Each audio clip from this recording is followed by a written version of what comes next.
Bonjour. Je vais vous montrer comment changer la corde Weed Eater, parce que souvent on ne se souvient pas dans le sens et comment, parce qu'on ne le change pas très souvent. On va commencer par démancher le petit tarot ici en bas.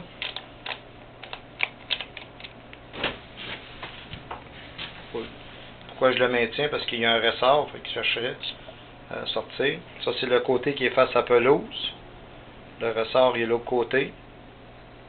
Moi, je l'enlève pour éviter de le couvrir tantôt par terre. Regardez, ça c'est dans le sens que je vais tourner ma corde. Comme ça, je me suis fait une flèche, comme ça évite de l'oublier. La corde que je vais mettre, moi, c'est une .80. Elle va avoir à peu près 11 à 12 pieds de long. Fait que, tout simplement, lorsque je vais l'installer, la corde ici est déjà précoupée, fait que j'ai 12 pieds. Tout ce que je fais, c'est la plier en deux, ça veut dire que ça va me donner 6 pieds chaque bout. Je m'assure que les deux bouts soient égaux. C'est pas tellement grave, peut-être tantôt je vais en recouper un bout. Moi, je vais me garder un peu plus long. Regardez, j'ai gardé deux bouts pincés et je vais chercher l'autre extrémité pour avoir la genre de loupe. Comme je vous dis, moi je vais tourner dans le sens de la flèche. Je vais le plier comme ça en deux. Moi, mon Weed Eater, regardez, il y a une fente ici. Je vais venir l'agrafer au milieu, comme ça ici. Par en bas, pourquoi? Parce que, comme je disais tantôt, je vais tourner dans le sens de la flèche. Regardez. Je le serre, mais pas trop. De toute façon, lorsqu'on va l'accrocher, le corps va se desserrer. Je disais 12 pieds. Quelqu'un qui mettrait un corps plus fin pourrait mettre un peu plus long de corde. Moi, avec le .80, c'est à peu près ça, comme je vous disais, une douzaine de pieds.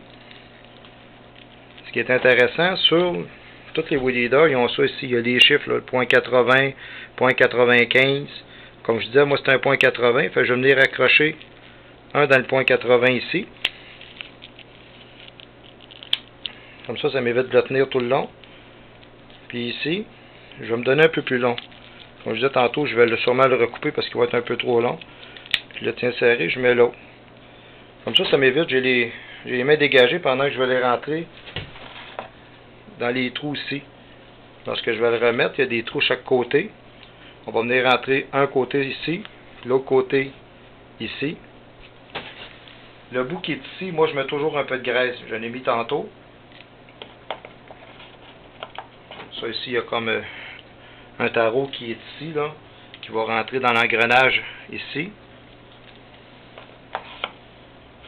Un coup que je sens qui est bien, qui est bien rentré. Là, je vais rentrer mes fils, comme je vous expliquais, un de chaque côté, dans les trous. Un ici. Je vais remettre le ressort.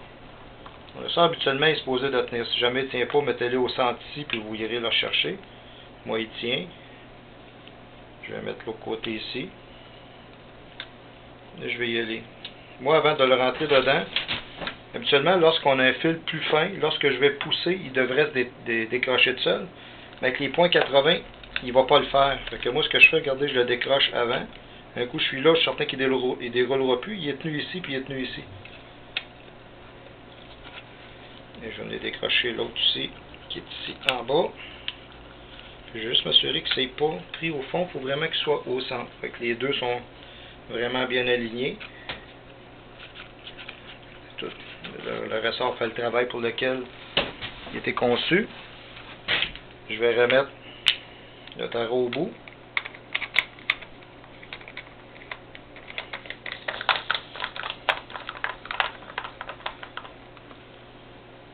Là, vous voyez, j'ai un peu long. Pour pas venir frapper le plastique, il y a deux choses. Je peux venir le pincer puis le tourner. Essayer d'y en enlever. Regardez, on va y en enlever un peu. Hein? J'en ai moins là. Sinon, le couper avec des pinces, les petits bouts. Là. Si vous voulez éviter du casse-pied, on peut juste le rouler. Regardez. Si on veut savoir s'il va fonctionner, mais j'appuie un coup dessus. Et je vais tirer. Regardez. Il fonctionne très bien lorsque j'appuie dessus. Regardez, je suis capable de dérouler. C'est ça qu'on va faire lorsqu'on va tondre lorsqu'on va couper avec le coupe-bordure l'herbe. Mais c'est habituellement on donne un coup à terre sur la pelouse, puis là, par la force centrifuge, mais les câbles vont sortir d'une coche. Lui, il va